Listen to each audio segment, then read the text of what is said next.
सरमायाकारी की दुनिया में ना एक गलती बहुत आम है और अक्सर बहुत महंगी भी पड़ती है। वो गलती है किसी चीज़ को उस वक्त खरीदना जब वो अपनी कारकर्दगी के बिल्कुल अरूज पर हो। आज हम इसी पीक परफॉर्मेंस ट्रैप पर बात करने वाले हैं। चलें सीधा एक सवाल से शुरू करते हैं। ज़रा स्क्रीन पर नज़र डालें। ये एक ट्रेडिंग सिस्टम का इक्विटी कर्व है। अब सोचने की बात यह है कि सरमायाकारी शुरू करने के लिए सबसे बेहतरीन पॉइंट कौन सा हो सकता है।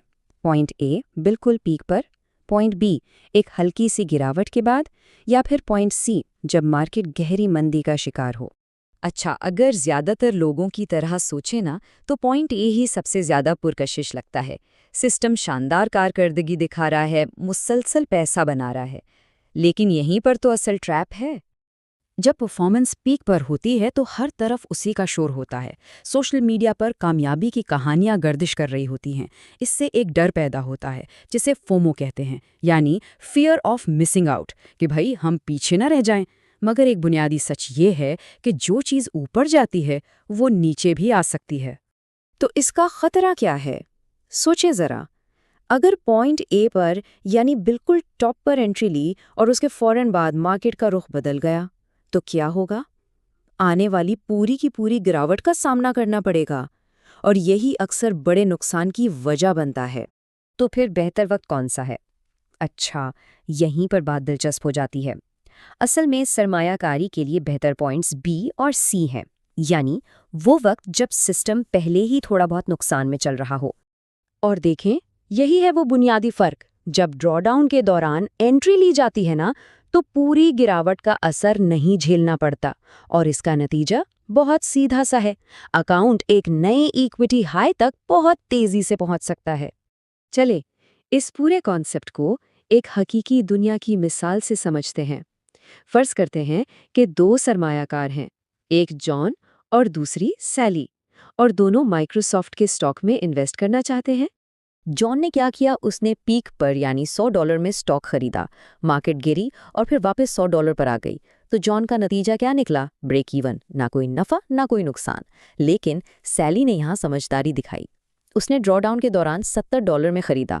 अब जब मार्केट वापस 100 पर पहुंची तो सैली को तो जबरदस्त मुनाफा हुआ। कितना मुनाफा?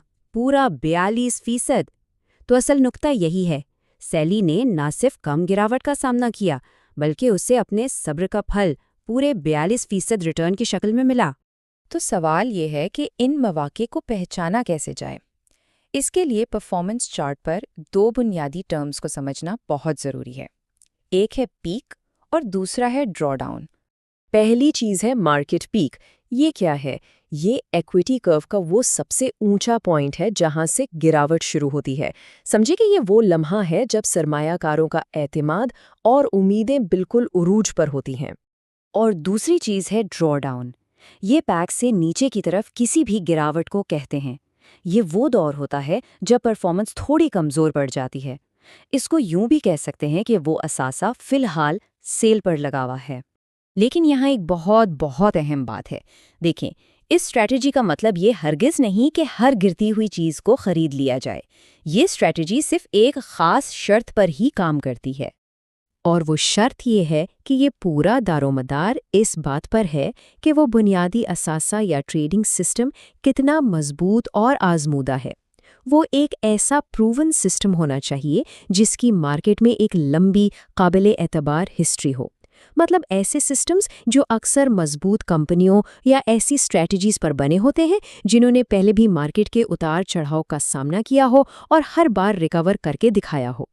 तो किसी भी ड्रॉडाउन में सरमायाकारी का सोचने से पहले ये चेकलिस्ट ज़रूर जहन में रखें। पहला, क्या इस सिस्टम का ट्रैक रिकॉर्ड लंबा और मुस्तहकम है? दूसरा, क्या उसके पीछे जो उसूल हैं वो वाज़ेह हैं, समझ में आते हैं? और सबसे अहम, पिछली गिरावटों के दौरान उसने कैसा बर्ताव किया और रिकवर कैसे किया? ये सवालात फैसला करने में मदद देंगे कि आया ये एक सुनहरा मौका है या फिर एक गिरता हुआ छर्रा पकड़ने वाली बात।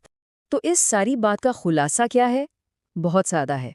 ड्रॉ डाउन से घबराने की ज़रूरत नहीं, बल्कि ये एक मौका हो सकता है। लेकिन एक बहुत बड़ा लेकिन है। ये मौका सिर्फ तब है जब अपना होमवर्क पूरा किया गया हो। असल सवाल तो यही है कि जिस सिस्टम या असासे पर नज़र है, क्या वो वाकई वक्त की कसौटी पर पूरा उतरा है?